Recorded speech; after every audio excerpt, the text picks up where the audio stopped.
Assalamualaikum warahmatullahi wabarakatuh. Waalaikumsalam. Malam ini saya berada di Braga, Bandung. Mantap Braga Lur. Tempat saya nggak ada begini. Maksudnya pemandangannya gitu Ustadz. Ya. Nah, saya malam ini ada obrolan menarik dengan Ustadz Sufyan mengenai nasab Ba'alawi. Beliau ini adalah penganut tarekat Alawiyah dan sekaligus pengagum atau penyuka kajian Kiai Imaduddin, betul Ustadz? Ya. Bisa dijelaskan mungkin ada perspektif atau sudut pandang lain yang selama ini tidak terpublish di publik mengenai tentang bagaimana persoalan nasab lah. Kita juga kan inginnya itu mengkaji sesuatu itu benar-benar secara keilmuan gitu. Tidak ada unsur-unsur kebencian, bahwa ada hal-hal yang tidak disepakati, oke. Bahwa dalam kajian tertentu tidak tersambung nasabnya, oke. Itu mungkin Ustadz memiliki perspektif untuk menyampaikan hal-hal yang tidak disampaikan. Silakan. Ya, sebelumnya terima kasih ya ke Kang Hanif sudah datang ke Bandung. Alhamdulillah, alhamdulillah silaturahminya kita terima, masya Allah berkah ya silaturahim. Amin. Ikut di seminar tentang Ibnu Arabi. Ya, tadi kita baru selesai seminar di UIN Bandung ya, UIN Sunan Gunung Jati ya. Ya. Ya. Di Bandung di Fakultas Usuluddin. Keduanya terima kasih atas waktunya ya bisa disempatkan untuk apa ini namanya streaming ya. Bukan streaming ini rekaman video biasa. Video biasa. Ya, siap. Intinya terima kasih banyak. Saya tuh nggak pantas sebenarnya ngobrolin ini karena ahlinya bukan, cuman jujur saja saya sering lihat ikut ke kajian-kajian tentang kalau sebenarnya perdebatan nasab lah ya, perdebatan nasab. Di sisi lain saya juga selain ikut perdebatan nasabnya, saya juga suka tertarik dengan beberapa statement-statement dari beberapa yang baik dari pro sama yang kontra gitu. Saya tuh ambil sisi, kalau bahasa kita mengambil hikmah dari kedua yang berkonflik itu. Kalau jujur secara emosional saya itu di Darul Faqih ya. Darul Faqih Buah Batu itu pendidikannya Habib Muhammad bin Usman Al-Habsyi. Berarti dari Hadramaut, berarti Ba'alawi ya, pasti Ba'alawi. Kita diajarkan Ratibul Haddad pada maghrib itu Tariqah Alawi, pada subuh itu berlatih murid Syekh Abu Bakar bin Salim, Syekh Abu Bakar Sakron ya. Jadi emang kita kental dengan namanya keba'alawiyan karena guru-guru kita banyaknya Ba'alawi ya, Ba'alawi asli. Bahkan ini saya jarang-jarang pakai kopi hitam itu. Biasanya putih ya. Kalau saya pendaki gunung pakainya topi ini aja ya. Jadi karena tadi seminar aja saya hitam. Cuman maksudnya emang kriteria atau ciri khas Thariqah Alawi itu suka apa yang disukai Nabi SAW. Contoh putih, disukai ambil siwak. Faula musika al umati walan nasi la amartu bisaim aquli salat. Saya tidak memberatkan umatku, maka akan aku perintahkan bersiwak katanya sebelum sholat. Itu kan hal yang emang disukai Nabi SAW. Maka ciri khas Thariqah Alawi itu sebenarnya tuh jarang loh, kalau saya lihat tuh jarang ke nasab. Kalau aslinya tuh Thariqah Alawi itu tidak membanggakan nasab. Yang dibanggakan itu bahkan ada beberapa ketika ada di kisah di Hadramaut, seorang yang membanggakan bapaknya di hadapan orang-orang. Bapak saya fulan bin fulan bin fulan bin fulan. Akhirnya dia dihentikan oleh seseorang. Bapak kamu orang besar, bapak kamu orang besar. Kamu siapa? Kok kamu banggain bapak? Nah, kamu ngikut bin fulan bin fulan bin fulan bin fulan. Nah, maka thariqah yang diajarkan guru saya Habib Muhammad Habsyi, thariqah alawinya tuh bukan ke thariqah ke nasabnya. Maksudnya tuh tidak terlalu ke persoalan banggaan nasab gitu. Makanya yang saya lihat kemarin tuh menariknya tuh ternyata ada orang-orang juga yang membahas nasab. Padahal orang-orang habaib itu kan khusus di nasab ya. Tapi membahas nasab berarti menarik. Ternyata orang di luar habaib pun membahas nasab. Tapi yang selama saya lihat ya, kalau merekanya asli ya, kafah yang asli ya, belajar Thariqah Alawi. Maksudnya yang benar-benar intens gitu ya, yang mengamalkan ilmuwan Betul. secara kafah, Ya. secara mendalam, bukan kafah itu kan kalau kafah itu menyeluruh, tapi dia mendalam gitu. Disebutnya itu Thariqah Alawinya itu Thariqah yang benar-benar diikutin semua gitu. Contohnya Iya gitu, benar-benar. dari awal baca apa yang diajarkan gurunya, baca ratib, ngaji. Thariqah Alawi itu Thariqah ngaji, majelis taklim. Kalau kenapa Habaib itu ciri khasnya tuh bikin majelis taklim, maulid. Nah, itu keunggulan saya bilang guru-guru kami dari para habaib ya. Akhirnya bakal memancing orang-orang untuk apa? Ikut juga ratib gitu ya, ratib dan lain. Artinya gini, ada nggak sih Habib-Habib itu yang sepengetahuan jenengan, artinya yang tidak mempersoalkan terhadap nasab mereka, ada yang mengatakan tidak tersambung, bukan keturunan Rasul, ada nggak yang tidak peduli dengan itu? Artinya yang penting kita itu mengamalkan apa yang diajarkan oleh leluhur-leluhur begini. Artinya soal amalia itu yang memang difokuskan untuk bagaimana mendekatkan diri kepada Allah dan mengajak orang-orang mendekat kepada Allah. Ya salah satunya kan contoh kita Sayyidil Habib Umar ya, Umar bin Hafiz. Meskipun guru saya kan dari Rubat Tarim ya, Rubat Tarim. Habib Muhammad Hafiz itu muridnya Habib Hasan bin Abdullah bin Umar Asy-Syadzili. Yang Habib Abdullahnya itu yang pertama, kalau saya tonggak batu pertama pondok pesantren Rubat Tarim. Orang-orang yang sekarang jadi ahli fikih di Indonesia itu dari Rubat Tarim.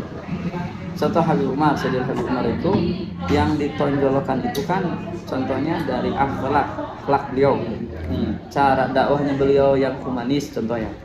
Contoh dakwah cara siasah beliau kepada orang-orang mohon maaf non muslim, orang yang berbeda pandangan.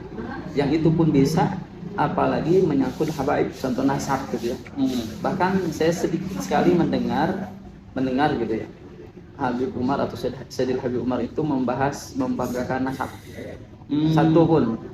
Justru kalau itu pun ada yang nanya baru beliau kemukakan. Jadi bukan sengaja forum untuk nasab saya mulia. Karena orang sudah paham ya, nasab Ba'alawi itu nasab yang mulia ya. Kalau sudah mulia tidak usah lagi dipromosikan gitu. Karena kan mulia itu ya udah mulia. Kalau dipromosikan ya berarti kayaknya kurang mulia dulunya. Nah, makanya mereka itu membanggakan amal-amalannya. Syekh Abu Bakar Yusali, Habib Abu Bakar Sakron, Habib Ali Habsyi Simtudurat. Amalan-amalan mereka itu apa? Taat kepada orang tua, adab kepada gurunya, terus sholat berjamaah yang Habib Abdullah Haddad itu tidak pernah ketinggalan takbiratul ihram bersama imam. Berarti kan sholat jamaah terus. Bahasanya kan ya. Kalau saya konto ya. Disebutnya kalau saya disebutnya kan masih jauh-jauh lah. Cuman inspirasinya kita itu mereka itu masya Allah tabarakallah ya. Terlepas dari contoh ada oknum-oknum ya, saya tadi bilang di seminar, saya cinta zuriyah Rasul walaupun ada walaupun bukan karena, bukan mengapa, tapi saya cinta zuriyah Rasul khususnya Nabi karena walaupun. Begitupun jenengan ini nggak marah misalkan ada orang atau teman jenengan, katakan saya atau siapapun yang tidak mengakui misalnya nasab Alawi itu sebagai keturunan Rasul, tidak emosi kan? Santai saja. Yang penting adalah bagaimana kita menjunjung nilai tinggi keilmuan dan kita sepakat ketika kita bicara tentang bagaimana implementasi nilai-nilai keislaman itu dinilai dari amaliyahnya. Oke, untuk soal berarti kan kalau untuk soal meyakini siapa keturunan siapa itu kan soal keyakinan tadi jenengan kan, cinta tanpa syarat segala macam itu kan masuk kepada prinsip, masuk kepada keyakinan, dan dia terlepas dari ilat, dia terlepas dari mengapa, dia terlepas dari karena. Kira-kira ada gitu. Satu istilah orang Hadramaut ya, orang apa istilah bahasa Arab, istiyaqi fi jinanin dakhila la biwasfin fi kitabi mau'ila bali Ahmad sakinun fi hawahu tahirun ya sayyidi ya Ahmadu. Intinya itu kan kalau secara gampangnya istiyaqi fi jinanin dakhila, aku tidak ingin masuk itu ke dalam surga la biwasfin fi kitabil mau'ila, bukan karena sesuatu yang tertulis dalam kitab Al-Quran seperti bidadari dan istana.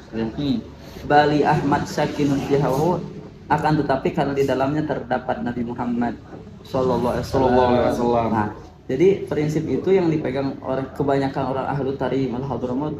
Mereka itu cinta itu kepada Nabi Muhammad SAW tanpa syarat, ya, cinta walaupun. Nah, namun kalau untuk menyangkut syariat, contoh yang dilanggar syariat Nabi, syariat itu seperti yang sudah disepakati, ijma, gitu. Mereka nggak diam, bahkan mereka bahkan sebutnya itu lebih saklek lah. Contoh masalah pegangan tangan yang bukan mahram, nah kan dijelaskan karena mereka di Habib Umar pun di Darul Mustafa pengajian laki-laki dan perempuan itu dibatasi tembok, saking tidak bolehnya lihat ya yang bukan mahram gitu, menjaga syariat Nabi. Terus siwak meskipun yang sederhana pakai baju putih yang sederhana yang mudah-mudah. Terus sholat sunnah qobliyah subuh, nah itu kan sholat tahajud, witir dan lain-lain, dan aurat. Makanya yang saya lihat keberkahan ulama ahli tarim atau Hadramut atau Yaman dan lain-lain itu sebenarnya bukan dari nasab sebenarnya. Nasab itu takdir. Dia bilang orang nggak bisa menolak takdir ya. Kita keturunan orang Sunda ya, kita nggak milih ya. Maka setelah mereka dinyatakan zuriyah Rasul, justru cobaannya lebih banyak mereka itu. Karena harus menjaga kehormatan keturunannya. Kalau seandainya diakui keturunan Nabi, berarti harus menjaga 2 kali lipat dari orang biasa. Sebenarnya nggak ada nikmatnya jadi zuriyah Rasul sebenarnya. Karena nantinya beban moral bebannya gitu. Makanya saya bilang yang sekarang mempermasalahkan nasab, mausohir, ada yang Allah dan lain-lain itu menurut saya itu dia akan menghabiskan waktunya untuk menambah kedekatan takarub ilallah, kecuali bila emang suatu yang diniatkan untuk apa namanya? Untuk kemaslahatan islah lah ya. Iya. Boleh itu dilakukan dengan syarat tidak hasad. Tidak timbul penyakit hasad, hasud, benci, iri dan itu. Dari dua pihak, mau dari yang pro atau yang kontra. Kalau udah masuk ke hasad-hasud, saya bilang dia yang kalah. Sebetulnya kita ini di obrolan dari tadi sebelum direkam juga banyak kontrasnya. Ketika saya nggak sepakat sama dengan tadi, sebetulnya kita enjoy ya. Dalam semua perbedaan itu enjoy saja dari semua perbedaan itu. Kalau kita memang benar-benar bicara dengan hati dan pikiran terbuka. Nah, soal alasan jenengan kenapa suka dengan kajian Kiai Mat, apa sih sisi baiknya kemudian Kiai Mat ini bangkit untuk kemudian memaparkan sesuatu yang sebetulnya belum pernah kita dengar lah. Cenderungnya gini, beliau itu mengkajikan lewat pendekatan sejarah. Kalau nggak salah, beliau itu emang background sejarah bukan? Kiai Maduddin Utsman. Backgroundnya apa? Background setahu saya beliau seorang kiai yang memang bukan kebetulan memang akademisi lah. Backgroundnya tapi sejarawan bukan? Saya kurang tahu soal itu. Nah, yang menariknya itu beliau itu kan mungkin tidak terlalu background sejarawan ya. Cuman pendekatan yang beliau kaji itu pendekatan MPS, metode penelitian sejarah. Nah, metode penelitian sejarah itu ada syarat-syaratnya. Satu, namanya yang pertama adalah heuristik. Heuristik itu pengumpulan sumber. Nah, pengumpulan sumber itu ada yang primer, ada yang sekunder.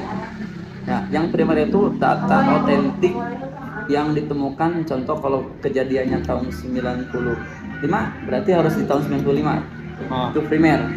Kalau sekunder adalah buku setelahnya yang ditulis setelahnya. Nah, maka dari itu saya bilangnya itu beliau ini bukan sejarawan, tapi pendekatannya sejarawan.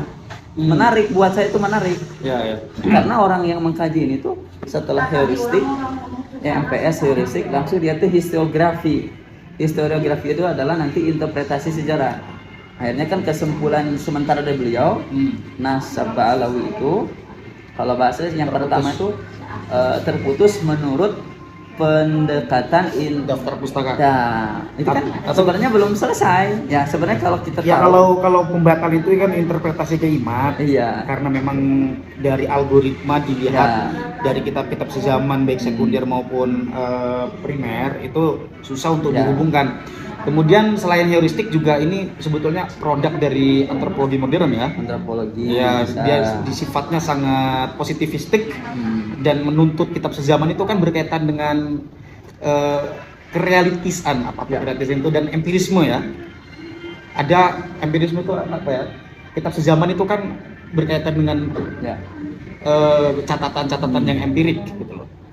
Terus saya juga ada kritik dibuat King Iman. Ada. Boleh gimana? Kritiknya itu kan kritik yang hampir disebutnya ke seluruh yang bilangnya itu setiap nasab yang sahih dari zuriyah Rasul atau apapun harus Dibuktikan. pendekatan lewat dengan tes DNA. Ya. Nah, tes DNA itu saya bilang tuh itu kan produknya bukan produk keulamaan lah, bukan produk-produk kebiasaan ulama gitu. Dan tes DNA itu kan kebiasaan produk-produk dulu yang disebutnya itu ketika gen-gen Yahudi ya. Gen-gen Yahudi dari orang-orang yang ingin menyatukan semua marga Yahudi biar diketahui mana Yahudi yang asli sama yang Yahudinya yang sudah terputus gitu. Nah, jenengan bilang gini nanti kalau ada yang mengkritik nggak apa-apa ya? Nggak apa-apa. Nggak apa-apa, oke. Kan saya kritiknya di sini. Kenapa Ya. DNA itu menurut saya itu sangat tidak relevan untuk pendekatan nasab. Karena kan dulu itu nasab itu kan udah banyak dikaji ya. Nasab itu kan pendekatan ulama yang dulu pun emang sebelum adanya DNA ya, emang belum ada DNA. Mereka tuh memahamkan nasab itu bukan di ranah-ranah hakikat gitu ya. Nasab itu bukan husnuzon ya, prasangka ulama yang mereka tuh tahu kalau orang besar ini menisbatkan kepada seorang yang mulia ya zon, karena orang dilihat dari akhlaknya. Akhlak semacam ini tidak mungkin mengaku-ngaku bapaknya yang salah gitu. Itu jadi kita tuh pakemnya di situ. Karena kalau kita langsung lebih hakikat kepada intelektualnya DNA, ini saya pribadi yang nggak sepakatnya. Nanti apapun akan dites DNA, saya kira. Bukannya nasab Nabi. Dan itu menurut saya itu bakal dia orang yang tadinya ngaji jadi nggak fokus ngaji. Yang tadinya orang-orang pondok itu fokus yang cari-cari hal-hal yang lebih manfaat. Jadi terhabiskan dengan hal itu menurut saya aja, menurut saya. Oke. Ustadz, ya. HP saya ini banyak notifikasi karena banyak kawan saya di Bandung ini. Jadi saya harus terima telepon dulu ya. Mangga. Itu teman-teman, barangkali saya di sini menyediakan perspektif dari seorang ustadz ini yang kemudian memiliki pandangan yang bisa kita untuk dijadikan bahan diskusi. Boleh dikritik ustadz, boleh dikritik, boleh dikaji, kemudian boleh direvisi dan semuanya boleh. Dalam kajian apapun itu boleh, asalkan argumentatif, karena argumentasi itu yang kemudian akan mengembangkan, yang akan menghidupkan kajian itu sendiri.